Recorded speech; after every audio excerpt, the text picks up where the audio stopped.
Assalamu alaikum. Katılımcılarım.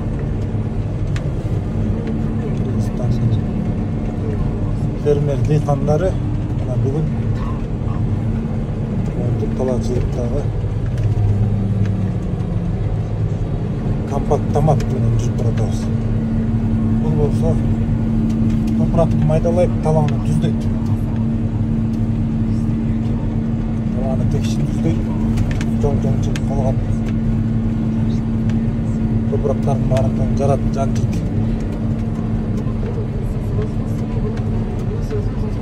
Ушундай мына бираз жылдамдыкты майдаса жанчыйт баарын.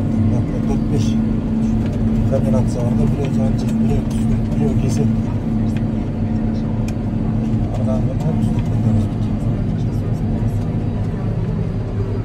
Анакла. Түшүнүп бересиз. Assalamu alaikumlar. Кандай болуп атат? Талаачылык иштер башталды жаз келип. Жан талашып атат элдин баары эле.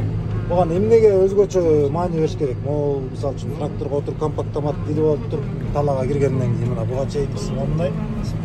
Ну, например, мына бул эки тырмакка караганда бул жакшы да. Тырмак бир эле тырмак өтүп кетет.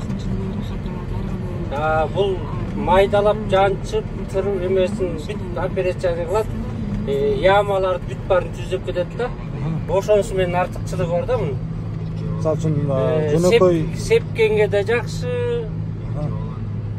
Жеңил дагы түз болот. Чапканга да жакшы да. Эң негизгиси мисалы үчүн жөнөкөй тракторлор бар го, беркин мисалы үчүн демтизларга, же болбосо да башка бир тракторлорго мала илип түшөт го.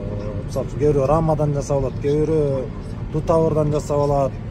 Ошого караганда азыркы мисалы үчүн могул артында сүрөп келаткан бул эми көп операция жасайт да. Ушул жакшыраакпы мисалы үчүн? Бул, конечно, өкмөт жөн ойлоп чыгарган жок да бул. Муну биз го кыргызча эле жасап эле жүрүп атпайбызбы? Ал, например, агызып эле түздөп кетет да. Бул кесип, майдалап, түздөп, арыкчаларга бир салып таштап кетет да. Арыкчаларга толтуруп берет, каяган арыкча болуп калса, каягы дөң болсо ошону кесип, түздөп, ошонун ашык топурагын бери оодарып, бүт майдалап жанчып берет да. Анан эң негизгисин азыркы могу жазгы себүүдө айтайын деп атканым. Тала канчалык түз болсо, үрөндүн түшүшү да текиш болот да. Үрөн мисалы үчүн жыртыкка түшүп калбайт, же бир чоң бир таштай болгон көлөмү чоң топурактын астынан ташып калып калбайт. Ооба. Анан чыгышы да жакшы болот туурабы? Ал канчалык жакшы чыкса, текши чыкса, анан көзүндө түшүмдүн бергени мол болот да. Ошол жагы негизи көбүрөөк басым жасайбыз да, ошондой болсун да. Түшүмдү көбүрөөк алалы. Анан чапканда да жакшы деп атпайсыңбы? Чапканда мисалы үчүн комбайн менен чаап атканда түз болсо, комбайндан да бай куйруп калбайт да. Текши да жоготу аз болот да. Ооба. Чапканда деген эми, например, текши чабылат да. Жулмаланып, тияга алып, бияга алып, например, чуңкурга түшүп кетип, топурак чугуп кетпейсиң, жер сүзбөйсүң, кыскасы түз болот да. Жакшы экен. Бул айдап бараткан тракторуңардын аты жөнү теги барбы? Жондер деген трактор бул. Американыкы бул, мына жондер экен. Муну биз 2014-жылы алганбыз. Жаңы. Мына ошол 2014-жылдан бери импортный трактордун да бир жагы, мисалы үчүн, бир салганына көбүрөөк акча сарпташы мүмкүн. Бирок ошол 2014-төн бери быйыл сыйлас деп элеп аттык дөңгөлөгүн эле кесип алдык, болбосо башка эч нерсесин алмаштырып ремонт көрө элек трактор. Ооба. Кандай акылы өзүңүздүн көңүлүңүзгө жагып атабы? Четтен келген тракторлор кандай болот экен? Мисалы үчүн Беларусь менен салыштырмалуу.